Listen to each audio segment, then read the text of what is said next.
Halo guys, welcome to my channel. Aku lagi abis bangun tidur siang, cuci muka, terus mau dandan.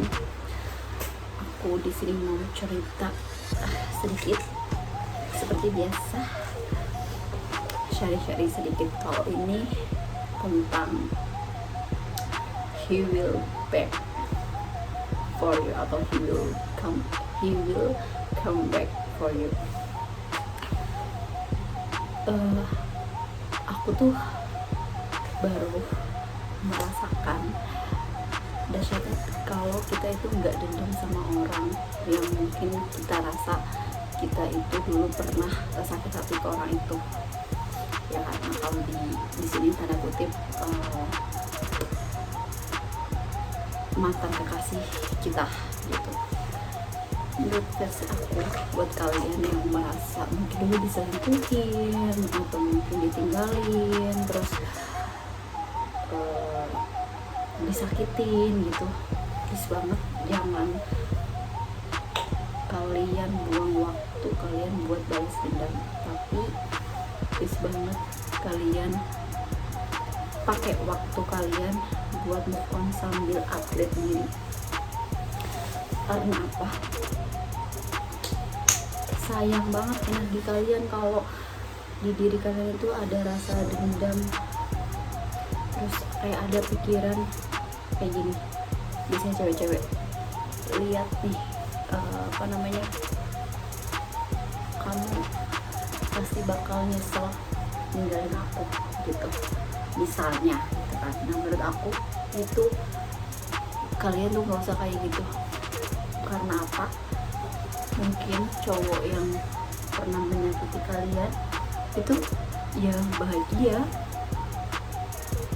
dengan kehidupannya, mereka tuh menjalankan kehidupannya happy aja tuh, sedangkan kamu masih ada pikiran atau energi kamu dibuang buat memikirkan hal-hal yang kayak gitu, dia pokoknya harus melihat dia bahagia dan sebagainya. Karena apa? Itu buang-buang waktu, nanti malah kamu nggak bisa upgrade diri secara full gitu. Terus kita kan cewek makhluk perasa banget ya pasti kan akan ada 1-2 kali mungkin kita masih merasa sakit hati, ya itu wajar aja. Tapi di saat kamu udah mulai overthinking atau kamu udah mulai merasa kayak gue mau membalaskan semua dendam aku ke mantan aku, please nggak usah kayak gitu. Karena sebenarnya mantan kamu itu sebenarnya sudah melihat value kamu, sudah merasa kamu itu emang ya upgrade, cuman emang dari dianya aja yang nggak bisa sama kamu. Ya kita nggak pernah tahu apa yang ada di pikiran dia, karena mereka tuh makhluk logika gitu. Kamu kan pasti merasa kayaknya gue nggak pantas ya disakitin, tapi ya gimana, itu masa lalu. Please banget, kita harus fokus ke diri kita, energi kita, pikiran kita buat diri kita. Nah, tadi kan aku kasih tahu he will come back, ya kan. Nah, percaya sama aku, kalau kalian sudah upgrade diri, udah secure sama diri sendiri, upgrade lagi, dia pasti akan melihat kamu terkagum-kagum. Dan kalau dia merasa kamu itu sudah kayak, wah ini cewek kayaknya lebih dari sebelumnya aku kenal ya gitu, dia pasti akan kepo atau penasaran lagi sama kamu. Percaya sama aku, karena aku pun sudah beberapa kali benar-benar dari nyata merasakan seperti itu. Pas aku mungkin dulu lagi bucin-bucinnya, cowok itu kayak ngerasa ini cewek kayak ngeganggu banget, kayak nggak punya kehidupan banget sih gitu kan. Tapi logikanya cowok, di saat kita nggak butuh dia, Kayak misalnya kita udah fokus sama diri sendiri dengan hobi kita, dengan segala macam rutinitas kita, dia tuh pasti akan penasaran begitu. Dan aku nggak rugi juga loh kalau misalnya kamu itu fokus sama diri kamu malah nanti punya temen yang lebih baik lagi, positive vibes. Habis itu mungkin aja dengan kamu punya hobi baru, kamu jadi punya peluang baru untuk mungkin kamu bisa punya bisnis baru gitu kan dari hobi. Terus ketiga, kalau misalnya kamu upgrade itu bisa yang aku lalui sih dengan baca buku, ya kamu juga tahu wawasan orang lain itu atau pikiran orang lain itu seperti apa gitu sih. Jadi gak ada ruginya loh kalau misalnya kita tuh fokus sama diri kita, malah itu sesuatu hal yang harus kita lakuin. Iya. Nah, gimana sih kalau misalnya nanti mantan kamu itu balik lagi kamu? Ya kalau menurut versi aku, kita lihat dulu seberapa salahnya sih kita di masa lalu. Kalau misalnya itu masih sedikit lagi ya coba, tapi menurut versi aku kamu harus punya boundaries atau kamu harus punya batasan dari pengalaman kamu di saat yang masa lalu itu, yang kira-kira menurut kamu itu yang nggak bisa atau nggak bisa kamu toleransi dari perilaku dia di masa lalu gitu. Kamu harus punya batasan-batasannya.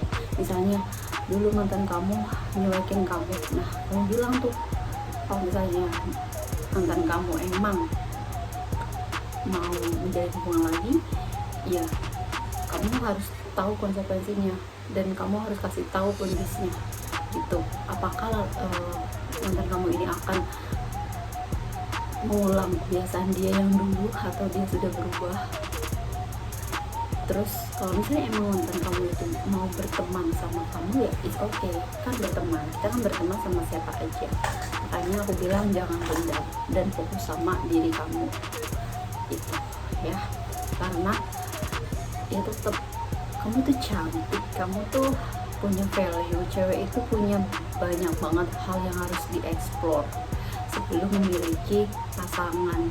Ya udah gitu, nikmatin aja kesendirian kamu saat ini, dan percaya nggak percaya nanti suatu saat mantan kamu itu akan balik lagi ke kamu gitu ya. Ya begitu, kayak aku nih mempercantik diri, punya hobi baru, terus buka PO salad, terus jajan, kerja,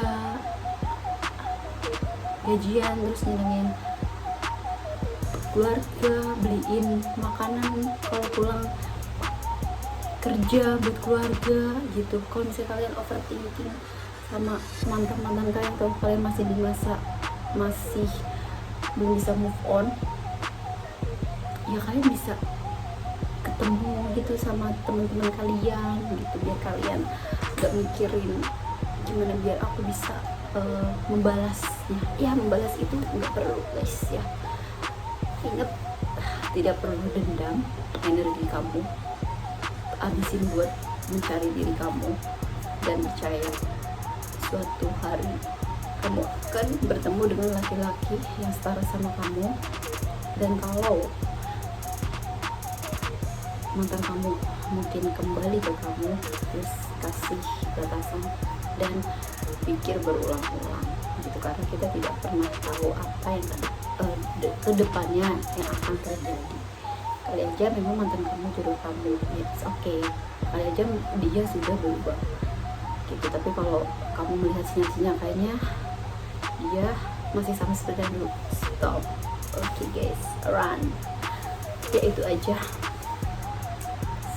cukup informasi dari aku, kita sedikit selama 10 menit. Semoga ini membantu dan meyakinkan diri kamu. Buat kalian yang masih galau dengan percintaan yang kandas itu, Nanti kalau misalnya kalian sekiranya butuh temen curhat atau kalian butuh diyakinkan lagi kalau balas dendam itu nggak baik, balik lagi ke video ini. Oke, jangan lupa subscribe, like, and comment, and share. Bye bye.